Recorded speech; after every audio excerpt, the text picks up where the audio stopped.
Menjelang Ramadan, kini jagat dunia maya memang baru saja dibuat geger dengan isu skandal yang melibatkan keluarga publik figur, Raffi Ahmad dan sepupunya, Alsyad Ahmad. Sontak hal tersebut pun tak henti-hentinya ramai diperbincangkan dan menjadi konsumsi oleh khalayak luas akan skandal yang menimpa keluarga Ahmad tersebut. Diawali dengan kasus yang dialami oleh Raffi Ahmad, suami dari Nagita Slavina itu baru saja membuat geger setelah dirinya kembali dituding berselingkuh dengan Mimi Bayu saat sedang berlibur di Jepang. Dugaan perselingkuhan Raffi dengan Mimi Bayu bukanlah yang pertama. Sebelumnya, tahun lalu mereka juga sempat dikabarkan pernah menjalin kedekatan yang serius. Hal itu mencuat saat beredar video yang memperlihatkan Raffi dengan Mimi Bayu sedang berpergian dengan menggunakan jet pribadi tanpa ditemani Gigi.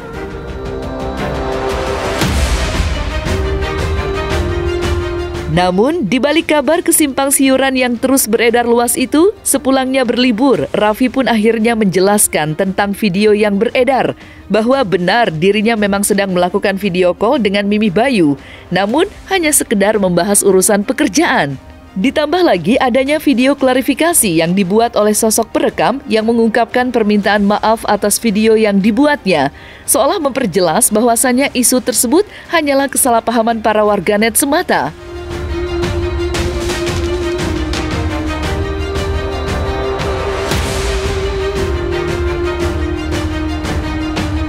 Gue video call sama cewek pada disangkanya gue selingkuh ya.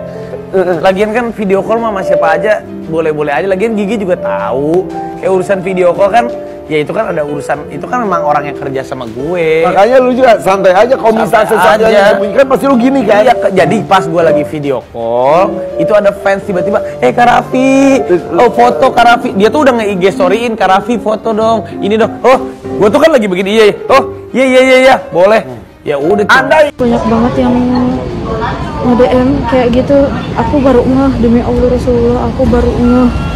Aku nggak tahu sama sekali asal usulnya apa, karena aku nggak sebegitu ngulik-ngulik kehidupannya beliau. Aku di sini emang real refleks juga pengen berburu cipung, niatnya nggak sama sekali buat bikin gentar sebegininya yang kalian DM ke aku. Aku beneran gak tahu, demi Allah Rasulullah, gak ngeh beliau lagi apa kayak begitu. Ternyata yang kalian lihat, aku gak ngeh ke situ. Aku coba ngeh itu beliau, aku langsung refleks ambil video buat videoin beliau, dan cuman hanya itu, gak tahu sama sekali beliau lagi apa sebelumnya. Mohon maaf banget sedalam-dalamnya. Jangan bikin heboh, jangan sampai nyebar kemana-mana ya. Aku minta maaf ke kalian semua, aku gak maksud buat hancurin atau apapun. Ada aja, orang video call doang sama siapa juga kan nggak apa-apa. Jadi trending Itu makanya, aduh tambah bikin gua ngetop aja. Itu mah orang yang kerja sama gua, dia kan memang kerja sama gua. Iya emang kerja sama gua, kan dia kerja sama gua, ngerjain. Ya misalnya kalau ada apa-apa, ya adalah proyek lah, rahasia lah. Tapi fans jadi itu nih. Ya, makanya ada aja, lucu-lucu aja. Orang gua sama Gigi lucu, kita ketawa-ketawa. Ya makanya aku juga bingung. Nih berita dia naik kayak dihubungin hubungan sama si N sama ini. Setiap Ramadan selalu ada berita seperti itu. Aku sampai cari seluk-beluknya siapa nih dalangnya. Dalang dari semua dalang gitu. Mimi Bayu, bener gak? Mimi Bayu. Karyawan di Rans dong berarti? Karyawan keuangannya AA. Semuanya udah dijelasin kok di vlog. Oh, udah dijelasin di vlog juga? Udah dijelasin di vlog seperti apa. Sebelum itu di Bali dijelasin ini orang keuangan lama. Sebelum Rans, maksudnya sebelum Rans berdiri, Rans kan baru-baru kan. Kita orang tuh udah yang di belakang udah ada Mimi Bayu, Erni, terus Mary, aku gitu. Orang kepercayaan. Orang gitu kepercayaan. Ya? Oke. Jadi gosip mengenai karyawannya Raffi Ahmad punya hubungan spesial sama Raffi Ahmad hoax. Jauh dari isu skandal yang menerpa Raffi Ahmad, kini nasib yang hampir serupa juga turut dirasakan sang sepupu Alsyad Ahmad. Nama Alsyad kini tengah menjadi trending topik di media sosial usai terbongkarnya pernikahan sirinya dengan sang mantan kekasih bernama Nisa Ashifa. Kabar tersebut heboh ketika Nisa yang baru saja melahirkan seorang bayi sempat meluapkan isi hatinya tentang sosok lelaki yang tak bertanggung jawab atas kelahiran putranya itu.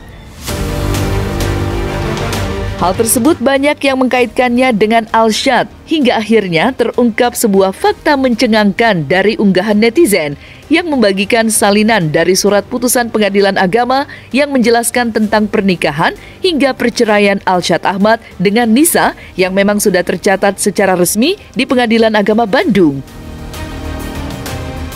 Meski belum ada pernyataan resmi dari keduanya, lantas seperti apa pakar hukum hingga pengamat sosial menyikapi hebohnya kabar tersebut? Saya melihat aura yang dimiliki oleh seorang Alshad Ahmad adalah lebih cenderung memiliki aura berwarna kemerahan. Biasanya orang-orang yang memiliki aura berwarna merah, mereka adalah orang-orang pekerja keras. Ya, mereka sosok yang energik dan memiliki gairah yang cukup tinggi. Dan dalam hal bersosialisasi mereka adalah orang-orang yang mudah sekali untuk diajak bekerja sama. Dan di satu sisi mereka memiliki kecenderungan pribadi yang tertutup. Ya, mereka tidak ingin ya hal-hal yang bersifat personal itu mereka umbar atau mereka sharing. Mereka lebih banyak untuk memendam segala sesuatu yang berhubungan dengan kehidupan pribadi mereka. Dan ada hal-hal yang tampaknya membuat orang-orang yang berenergi atau memiliki aura berwarna merah, mereka memiliki kecenderungan untuk berani untuk melakukan atau mengambil sesuatu keputusan dalam waktu yang cukup singkat. Iya, ini sangat disayangkan ya, karena belum lama menikah secara resmi, secara negaranya, dan bercerai dalam kondisi si perempuan sedang hamil gitu. Walaupun syarat-syarat perceraian itu terpenuhi gitu, harusnya ini juga menjadi pertimbangan majelis hakim untuk memutuskan gitu loh, agar perceraiannya ditunda dulu gitu. Tapi bagaimanapun ya, ini juga terlepas dari kesepakatan kedua belah pihak, karena proses perceraian kan ada mediasi dulu gitu.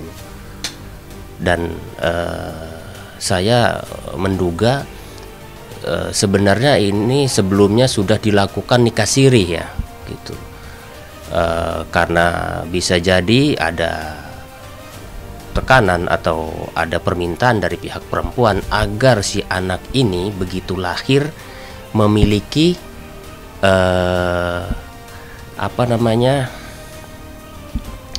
memiliki catatan yang jelas di mata hukum. Secara undang-undang sih tidak ada masalah ya seperti itu. Tapi memang secara sosial yang kita pandang terkesan memang main-main gitu loh, atau mempermainkan pernikahan juga, tidak melihat kondisi si istrinya itu sendiri gitu loh. Walaupun secara undang-undang diperbolehkan, tapi bagaimanapun kita memiliki hati nurani yang tinggi gitu loh. Bagaimanapun yang dikandung anak dalam perut istrinya itu anaknya dia gitu loh. Seperti itu gitu loh. Kan tidak selesai begitu aja, begitu diceraikan nggak mungkin kan hilang tanggung jawab. Yang pasti kan dia juga harus tetap memberikan nafkah gitu untuk istrinya. Ya, pertama kita perlu sadar yang namanya tokoh publik seperti para selebritis, mereka merupakan lokomotif sosial. Artinya tindak tanduk mereka itu berpeluang untuk ditiru, difotokopi oleh minimal para penggemarnya. Tentu saja kita menaruh harapan besar sebenarnya kepada para tokoh publik termasuk selebritis untuk selalu menunjukkan lelaku yang sesuai dengan nilai-nilai dan norma-norma yang ada. Nah, dalam konteks dunia digital yang sangat terbuka bahkan telanjang, memang perlu diperhatikan antara kehidupan panggung depan di dalam ruang digital, ruang medsos, dengan panggung belakang kehidupan nyata. Itu perlu dipastikan adalah sesuatu yang sama, bukan sesuatu yang berbeda, bukan sesuatu yang jauh dari kenyataan sesungguhnya. Nah, oleh karenanya belajar dari kasus-kasus belakangan ini, kita berharap para selebritis itu bisa terus-menerus justru menjadi teladan bagi masyarakat. Praktik yang disebut dengan boikot sosial atau dalam istilah sekarang yang dinamakan cancel culture, yang memang menjadi jalan sebenarnya untuk melakukan kontrol sosial terhadap perilaku orang lain yang dianggap tidak sesuai dengan tata nilai yang ada, itu menjadi sebuah fenomena global, bukan hanya di Indonesia.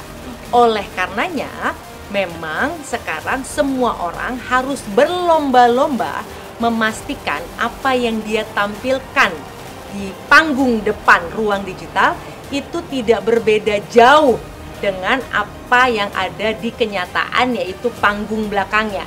Karena hanya masalah waktu, netizen, warga digital itu akan membongkar ketidaksesuaian atau bahkan kebohongan yang mungkin dilakukan seseorang. Kenapa? Karena data Januari 2023 oleh Hotsuite misalnya, jumlah penduduk Indonesia dikatakan 277 juta. Tapi jumlah handphone yang beredar, gawai yang beredar 353 juta. Artinya CCTV sosial itu mengepung kita, tidak terkecuali seorang selebritis yang harus bersiap siapapun bisa memotret kita dari berbagai penjuru. Sehingga perlu dipastikan apa yang kita tampilkan di panggung depan sama dengan apa yang terjadi di panggung belakang. Rumusan di ruang digital saat ini, di mana ada fenomena yang disebut dengan post-truth, yaitu apa?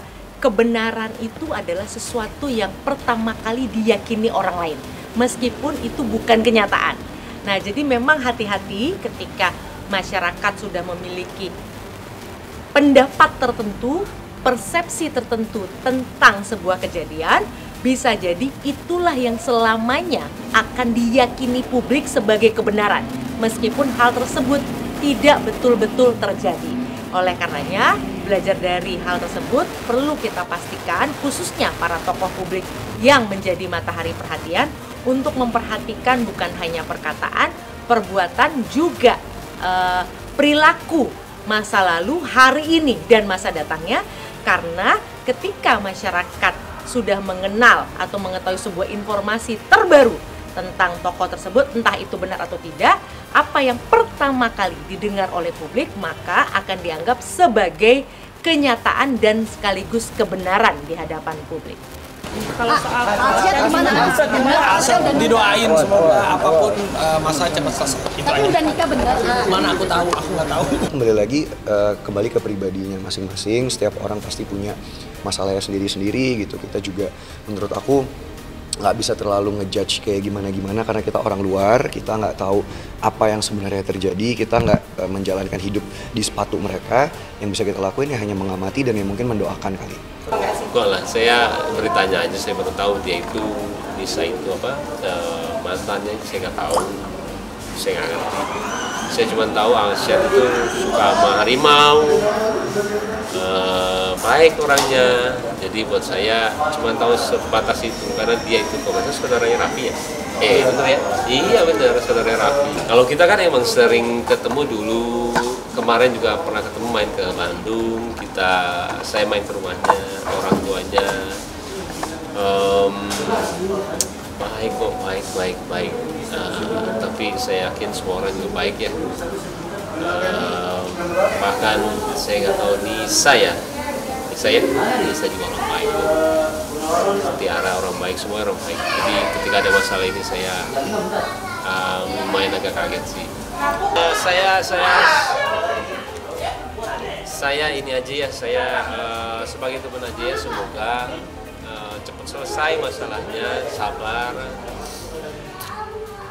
Saya juga nggak tahu sih dari pihaknya wanitanya ya, mudah-mudahan saya di tengah-tengah jadi mudah-mudahan dua-duanya cepat selesai, nggak peduli siapa yang salah siapa yang benar, dimusyawarahkan, diselesaikan secara baik-baik. Karena saya baca beritanya juga lumayan agak buyung lah, buyungnya ya saya nggak mau ikut-ikut lah. dengan saya kerja aja deh.